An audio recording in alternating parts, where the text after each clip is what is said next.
कुछ सच्चाइयों को सुनने में दर्द होता है, लेकिन सुनना ज़रूरी होता है, क्योंकि यही खबरें दुनिया की दिशा बदल रही हैं। शुरू करते हैं आज की शॉकिंग हेडलाइंस। ब्राज़ील की राजधानी रियो डी जेनेरियो में पुलिस का सबसे बड़ा ऑपरेशन। खून की होली, 64 मौतों से शहर दहला। एवरेस्ट पर बर्फीला कहर, टूरिज्म बैन, रेस्क्यू के दौरान हेलीकॉप्टर क्रैश, जान बचाना भी हुआ बहुत मुश्किल। भारत चीन रिश्तों में पिघली बर्फ, 5 साल के बाद सीधी उड़ानें शुरू। क्या टेंशन खत्म होने वाली है? गजा में सीजफायर का छलावा, रातों रात 81 मौतें। इजराइल बोला युद्ध विराम जारी है। ट्रंप के साउथ कोरिया के दौरे के बीच किम का मिसाइल धमाका। उत्तर कोरिया की खुली चेतावनी। ब्राजील के रियो डी जेनेरियो में मंगलवार को एक जबरदस्त और इतिहास की सबसे बड़ी पुलिस कार्रवाई की गई है, जिसमें कम से कम 64 लोगों की मौत हो गई है। मरने वालों में 4 पुलिस अधिकारी भी इसमें शामिल हैं। यह जानकारी सुरक्षा अधिकारियों ने CNN ब्राजील को दी है। रियो डी जेनेरियो के स्टेट गवर्नर क्लाउडियो कास्ट्रो ने प्रेस कॉन्फ्रेंस में बताया कि इस ऑपरेशन में भारी मात्रा में नशीले पदार्थ बरामद किए गए हैं। इसके अलावा कम से कम 42 राइफलें भी जब्त की गई हैं। कास्ट्रो ने सोशल मीडिया प्लेटफॉर्म एक्स पर इस ऑपरेशन को रियो डी जेनेरियो के इतिहास का सबसे बड़ा अभियान बताया है। देखा गया है कि इस रेड के दौरान अल्माओ फवेला से काले धुएं के बड़े बड़े गुब्बार उठते दिखाई दिए हैं। बाद में सामने आई तस्वीरों में देखा गया है कि कारों को जलाकर बैरिकेड्स बनाए गए थे, जो इस धुएं का कारण थे। सरकार का कहना है कि इस अभियान का मुख्य उद्देश्य खतरनाक आपराधिक संगठन कमांडो वार्मलेव की बढ़ती ताकत को रोकना था। इस ऑपरेशन की तैयारी 1 साल से ज्यादा समय से की जा रही थी। इसमें 2500 से अधिक पैरामिलिट्री और सिविल पुलिस ऑफिसर्स शामिल हुए थे, यानी पूरे शहर में पुलिस का सबसे बड़ा मूवमेंट। गौरतलब है कि अगले हफ्ते रियो डी जेनेरियो एक बड़ा क्लाइमेट सम्मेलन C40 वर्ल्ड मेयर समिट होने वाला है और उसको होस्ट करने जा रहा है। और अक्सर ऐसे अंतर्राष्ट्रीय आयोजनों से पहले शहरों में बड़े पुलिस ऑपरेशन चलाए जाते हैं। वहीं माउंट एवरेस्ट के दोनों तरफ नेपाल और चीन में बुधवार को भारी और असामान्य बर्फबारी के चलते पर्यटन गतिविधियों पर पूरी तरीके से रोक लगा दी गई है। सोमवार से लगातार जारी इस बर्फीले तूफान की वजह बंगाल की खाड़ी से उठा वह चक्रवात है, जो भारत के जरिए हिमालय तक पहुंच गया था। इस महीने ये दूसरी बार है जब एवरेस्ट रीजन में इतनी ज्यादा बर्फ गिरी है। नेपाल में कई ट्रैकिंग मार्ग बंद कर दिए गए हैं और अधिकारियों ने ट्रैकर्स को चेतावनी दी है कि वे अन्नपूर्ण, मानसलू और धौलागिरी जैसे ऊंचाई वाले क्षेत्रों की ओर ना जाएं, क्योंकि हालात बेहद खतरनाक हैं। वहीं रेस्क्यू के लिए भेजा गया एक निजी हेलीकॉप्टर कुलुचे इलाके में लैंडिंग के दौरान फिसलकर बर्फ में पूरी तरीके से क्रैश हो गया है। हेलीकॉप्टर साइड में पलट गया, लेकिन पायलट को सुरक्षित निकाल लिया गया है। अभी यह साफ नहीं हो पाया है कि फंसे हुए ट्रैकर्स को बचाया जा सकता है या नहीं। उधर तिब्बत की ओर स्थित एवरेस्ट क्षेत्र में भी हालात बिगड़ते नजर आए और अधिकारियों ने टिकट बिक्री रोक लगा दी है। सड़कों पर बर्फ जमने और विजिबिलिटी कम होने से ट्रैफिक बिल्कुल ठप पड़ गया है। मौसम विभाग का कहना है कि पूरे सप्ताह तापमान हिमांक से नीचे रह सकता है। ये भी नहीं पता कि ये आगे ऐसे ही चलेगा या नहीं। वहां कोई पर्यटक फंसा है या नहीं। इससे पहले अक्टूबर में भी ठीक इसी क्षेत्र में एक बर्फीले तूफान के चलते सैकड़ों ट्रैकर्स कई दिनों तक फंसे रहे थे, जिन्हें बड़ी मुश्किलों के बाद बचाया जा सका था। नेपाल में हालात और भी ज्यादा गंभीर हैं। भारी बारिश और भूस्खलन की वजह से अब तक 50 से ज्यादा लोगों की मौत हो चुकी है। चेतावनियों के बावजूद मौसम और बिगड़ने की संभावनाएं व्यक्त की जा रही हैं, क्योंकि चक्रवात मोंता के प्रभाव में गुरुवार और शुक्रवार को और अधिक बर्फबारी और बारिश की आशंका जताई गई है। भारत और चीन के बीच रिश्तों में सुधार के संकेत एक बार फिर मजबूत होते दिख रहे हैं। 5 साल की लंबी रुकावट के बाद दोनों देशों के बीच सीधी हवाई सेवाएं रविवार रात से शुरू हो गई हैं।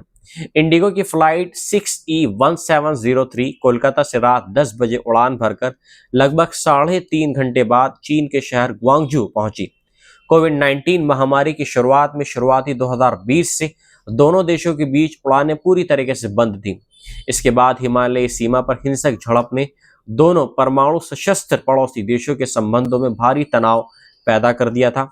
लेकिन हाल के महीनों में दोनों पक्षों ने सीमा डिसएंगेजमेंट समझौते और उच्च स्तरीय वार्ताओं के साथ मतभेदों को कम करने की दिशा में कदम बढ़ाए हैं।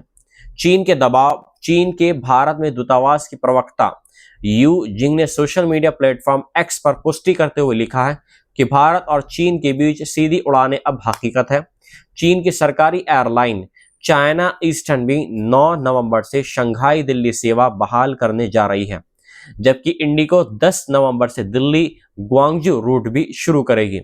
भारत सरकार का कहना है कि इन उड़ानों की वापसी से दोनों देशों के लोगों को एक दूसरे से सीधे जोड़ने में आसानी होगी और द्विपक्षीय संबंधों के सामान्यीकरण की प्रक्रिया तेज होगी। कोलकाता एयरपोर्ट के डायरेक्टर प्रभात रंजन बोयरुया ने बताया कि रविवार की उड़ान में कुल 176 यात्री सवार थे। व्यापारिक यात्री के लिए भी यह राहत की खबर है। फ्लाइट में मौजूद यात्री कृष्ण गोयल ने कहा कि 5 साल बाद ये एक बहुत खुशी का पल है, क्योंकि पहले व्यावसायिक यात्रियों के लिए सिंगापुर जैसे देशों के जरिए 2-3 बार फ्लाइट बदलनी पड़ती थी। सीधी हवाई सेवा की बहाली से कोलकाता के जूट और टेक्सटाइल कारोबार का दक्षिणी चीन के बड़े होलसेल बाजारों से फिर तेजी से जुड़ाव होगा, खासकर उस समय जब दोनों एशियाई शक्तियां अमेरिका के शुल्क दबावों के बीच व्यापार को और मजबूत करने की कोशिश में है। रूस यूक्रेन युद्ध के बीच रूस से तेल आयात को लेकर दोनों को पश्चिमी देशों की आलोचना का सामना भी करना पड़ रहा है। हाल ही में पूर्व अमेरिकी राष्ट्रपति डोनाल्ड ट्रंप ने दावा किया था कि भारत ने रूसी तेल खरीद रोकने का वादा किया है। हालांकि भारत के विदेश मंत्रालय ने ऐसी किसी भी जानकारी से इनकार किया है। इसी बीच राजनीतिक स्तर पर भी रिश्तों में सुधार के संकेत मिल रहे हैं।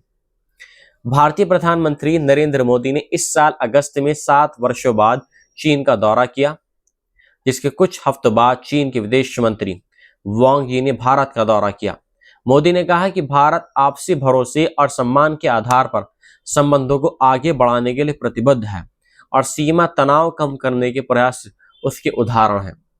इजराइल की फौज ने बुधवार को घोषणा की कि गजा में सीजफायर अभी भी लागू है, जबकि इससे ठीक पहले उसने पूरे फिलिस्तीन में भीषण हवाई हमले किए, जिनमें कम से कम 81 लोगों की मौत हो गई। मरने वालों में बड़ी संख्या में औरतें और बच्चे भी इसमें शामिल हैं। अस्पतालों ने बताया कि यह हमला 10 अक्टूबर को घोषित हुए युद्ध विराम के बाद से सबसे घातक हमला है और इससे जारी नाजुक शांति की उम्मीदों को गहरा झटका लगा है। इजरायली प्रधानमंत्री बेंजामिन नेतन्याहू ने कहा है कि उन्होंने फौज को शक्तिशाली हमले का आदेश दिया, क्योंकि उनके मुताबिक हमास ने सीजफायर का खुला उल्लंघन किया है। जवाब में हमास ने कहा कि इजराइल की कार्रवाई की वजह से वह बचे हुए बंदियों के शव वापस सौंपने की प्रक्रिया टाल रहा है। अमेरिकी राष्ट्रपति डोनाल्ड ट्रंप, जो इस समय एशिया दौरे पर हैं, हम लोग को सही ठहराते हुए बोले कि जब इजराइल के सैनिकों पर हमला होगा तो इजराइल को जवाब देने का पूरा इसका अधिकार है। ट्रंप ने दावा किया कि रफा में एक गोलीबारी के दौरान एक इजरायली सैनिक की हत्या हमास ने की। हमास ने इन आरोपों से साफ इनकार किया है और उल्टा इजराइल पर सीजफायर तोड़ने का आरोप लगाया है। गजा के अस्पतालों के लिए ये रात किसी कहर से कम नहीं थी।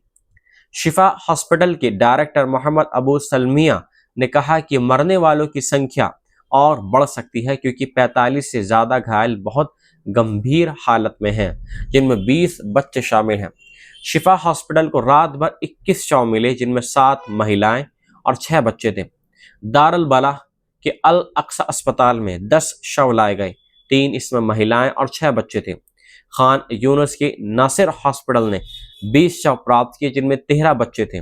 वहीं अल अवदा हॉस्पिटल के अनुसार अकेले वहां 30 शव पहुंचे, जिनमें 14 बच्चे शामिल थे।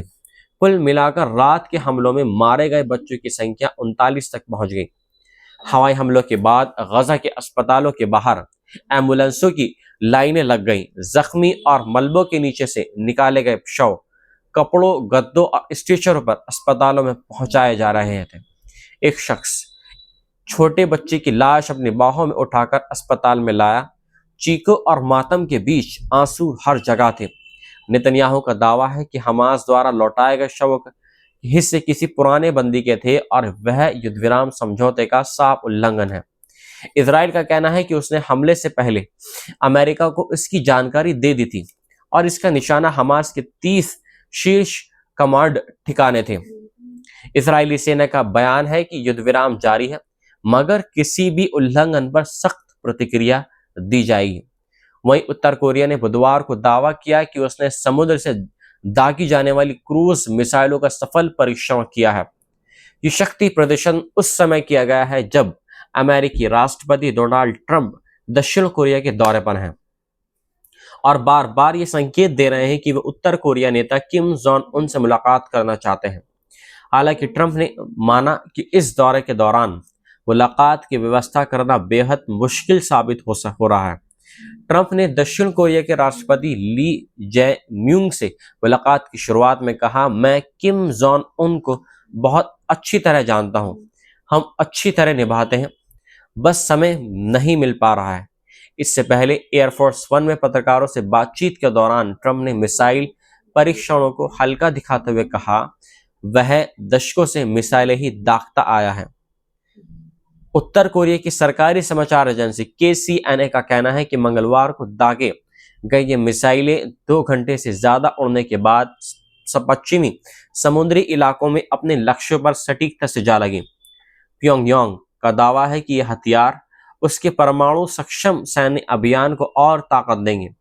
दक्षिण कोरिया की सेना ने कहा कि अमेरिका के साथ उसके संयुक्त बल हालात का विश्लेषण कर रहे हैं और किसी भी उकसावे के प्रभुत्वशाली जवाब देने के लिए पूरी तरीके से तैयार हैं।